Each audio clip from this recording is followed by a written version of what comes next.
Hi, Prof. This is Cheng Yu, and for this week's homework, actually I learned quite a lot from your codes. How you structured and use singleton or like decoupling strategies.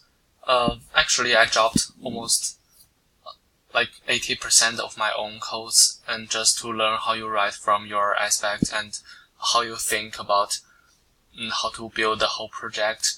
I think from the understanding aspect, I've learned a lot, but I only changed slightly of your codes. I think I will change much more next week, and